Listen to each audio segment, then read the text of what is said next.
jamhira mon bandiraɓe sehlaɓe heɗotoɓe radio jowol sare hande ko ñalawma altine hawri ko goo lewru septembre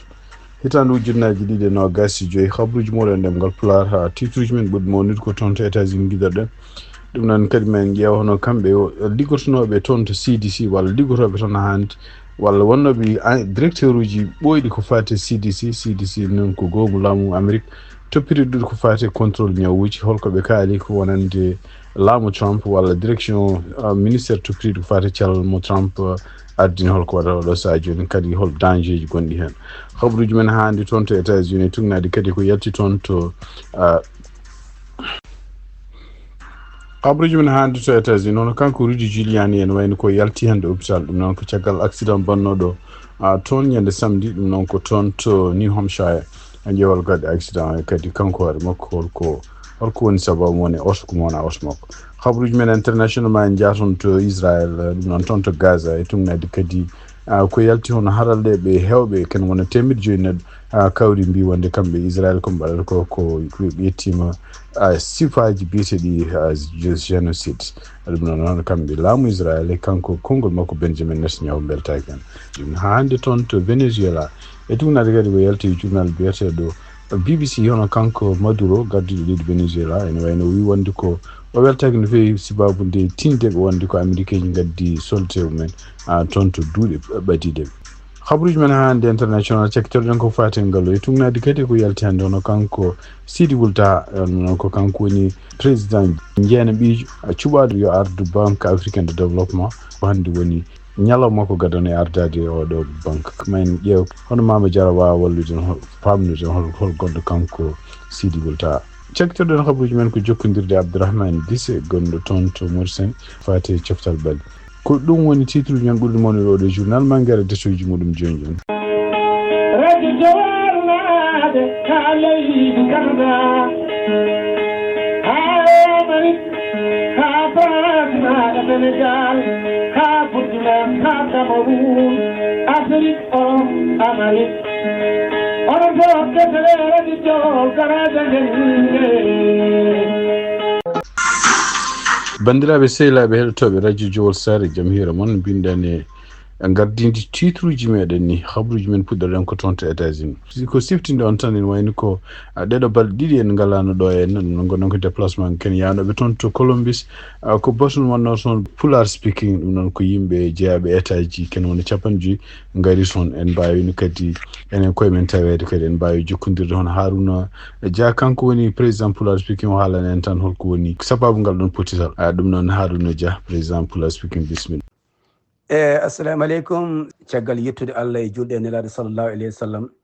hikka noon Allah addi en ɗo e nokku biyeteɗo Columbus Ohio e hono kewɗen wadde kala duuɓi ɗiɗi hikka noon mataw Allah hokki fartange o ma yonta ko Columbus donc noon eɗen gaari ɗo hawridde e wonode Pulaar speaking e wodde kadi ko yimɓe jindire e wooda kadi ko yimɓe tongi e wooda kadi ko yimɓe kaltiɗi kene ƴellita leñol ngol kene ƴellita fedde hikka noon ko Columbus yonta ko wona ɗum ko kadi en jetti Pulaar speaking gonɗo sababu en jetti kadi Columbus en jetti tous les membres de Pulaar speaking en jetti président ji ɗi foof Allah jarama ɓe jarama en jii golle mabɓe en jii keɓe mbaɗi hen ko an kadi Seydi Touré en tant que contrôleur a wawata yijjitede e ligguey patamla mo mbaɗɗa o e Pulaar speaking kadi ko ɗum ɗon tan darini hande noon kadi Allah hokki en fartange e hawrude e teere mabɓe to eɓe mbaɗi toon kadi match amical entre Columbus et Cincinnati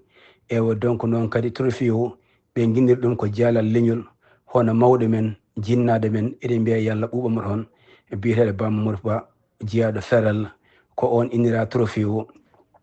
noon ko en tant que min woni président woni hoorejo ko min offri trophée o donc noon ko wiide tan Pulaar speaking ko gonga to neɗɗo sellani wallede ina moƴƴi to gonga to neɗɗo sankima nawtede ina moƴƴi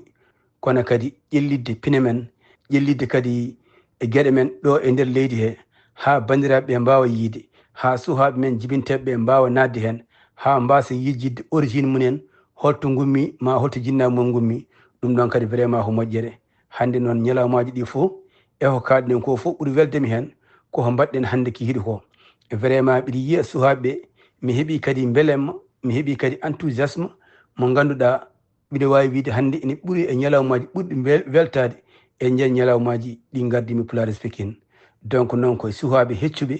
ɓe jeyata ina pija ina jalda ina kawra et surtout match o waɗi ha gasi a yiyata hen esprit de hen a yiyata hen haydara illa ko fijirde e jaleɗe. Donc noon ɗum ɗo noon eɗen ñaago Allah eɗen ñaago Pulaar speaking yo watte hono ɗiɗo volet ji haqqille ko ganduɗa kine rendina sukaɓeɓe ko ganduɗa kadi keɓe mbiyata ko to doole donki yo doole keɓɓo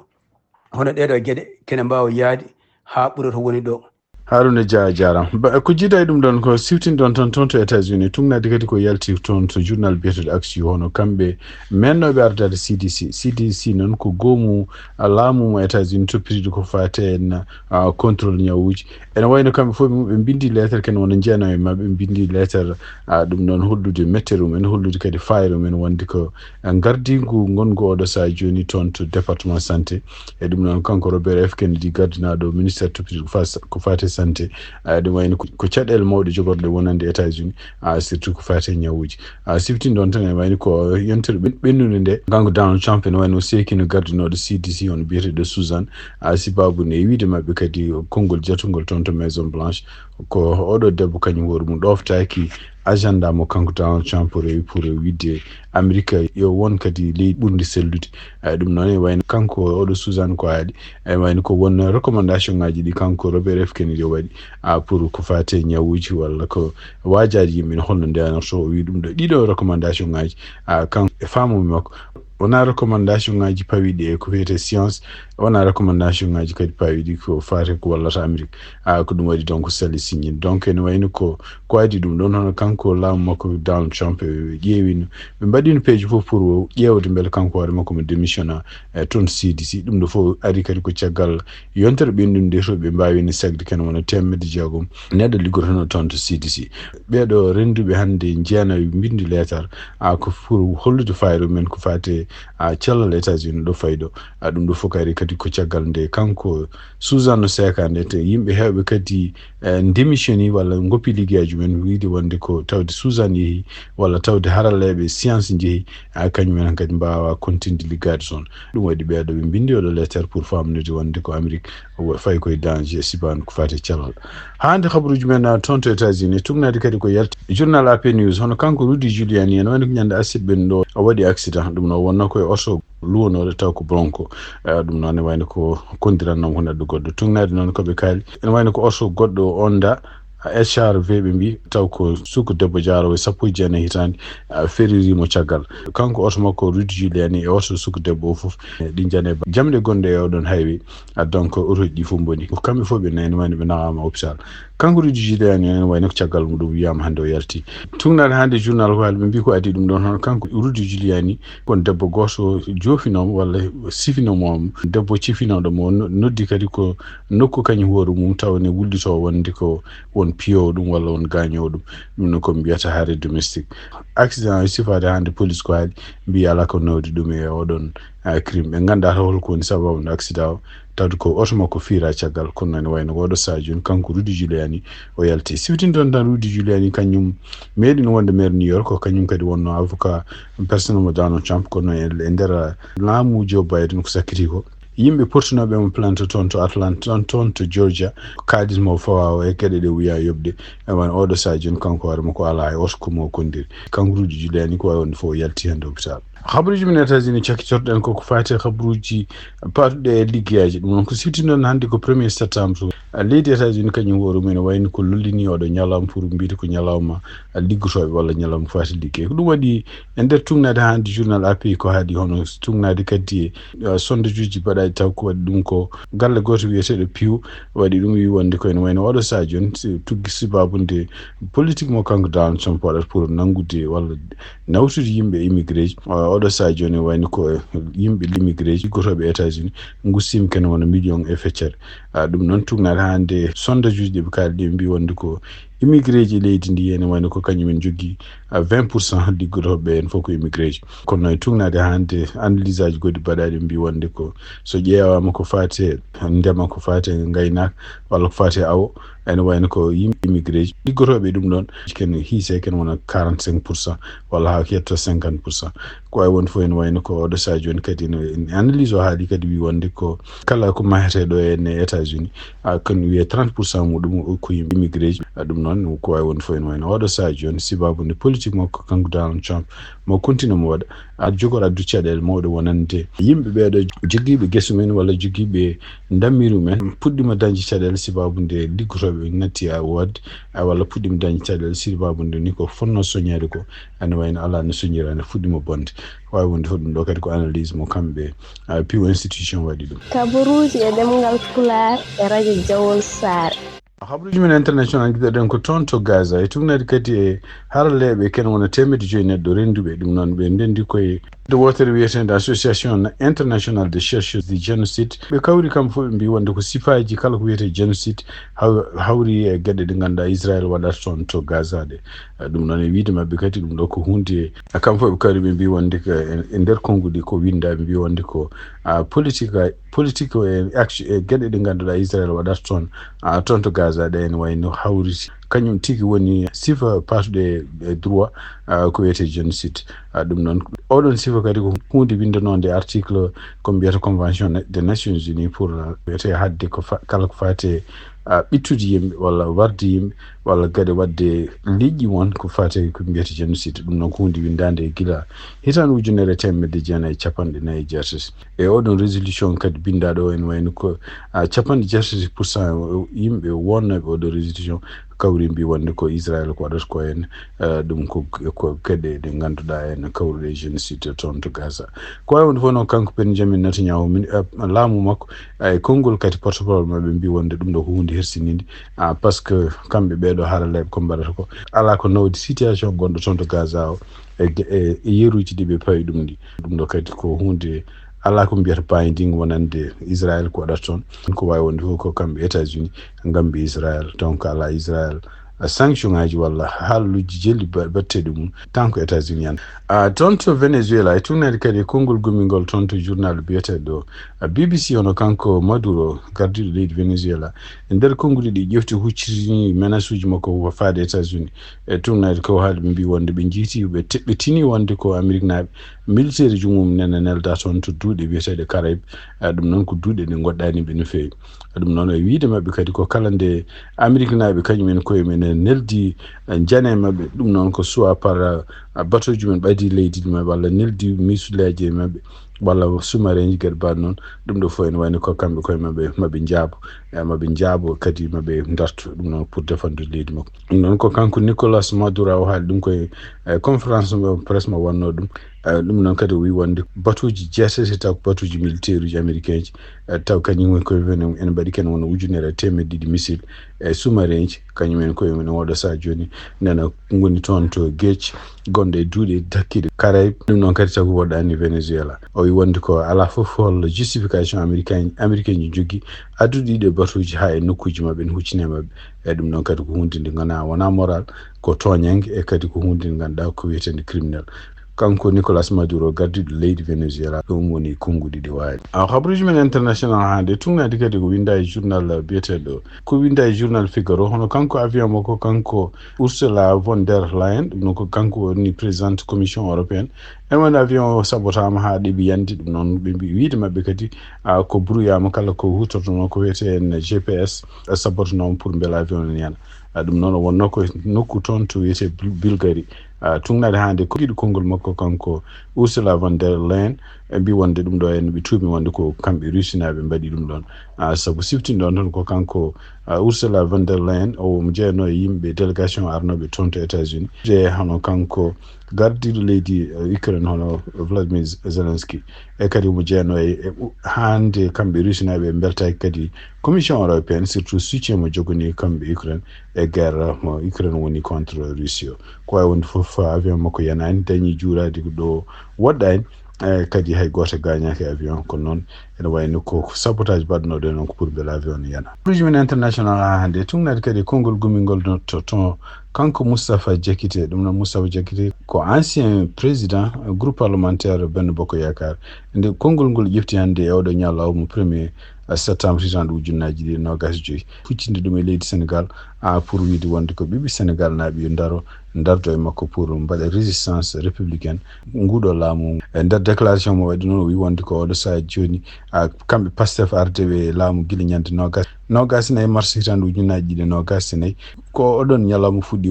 wonande ñalawma nibbu wonande république Sénégal wonande état Sénégal e wonande kadi leydi Sénégal naaɓe fof ɗum noon kanko Moustapha Diakité waali wi wonde ko omo yiɗi wonde juude kanko hoore makko addude ballal makko e oɗo combat mo ganduɗa e kamɓe Sénégal naaɓe fof e poti darade pour dendude Sénégal maɓe ƴeew wadde peeje holno ɓe mbawi dandirde leydi Sénégal e ɗeɗon peeje kadi ɓe mbiyata ɗum ko Sénégal mo hawetake ko wawi wonde fof ene wayno ko kanko Moustapha Diakité kadi o wi wonde ko Sénégal naaɓe potani jogade kulol potani jogade potani sokede poti ko wonde libre mbawa haɓede pour mbawa dandude démocratie toon to Sénégal ɗum tan ko ɗum tan wawi wallude leydi ndi continue yarude yesso ɗum ɗon tan Moustapha Diakité kanko hoore makko ene wayno nangganoma sibabude won konngudi ɗi ɓe mbi o haali contre Bassirou Diomaye Faye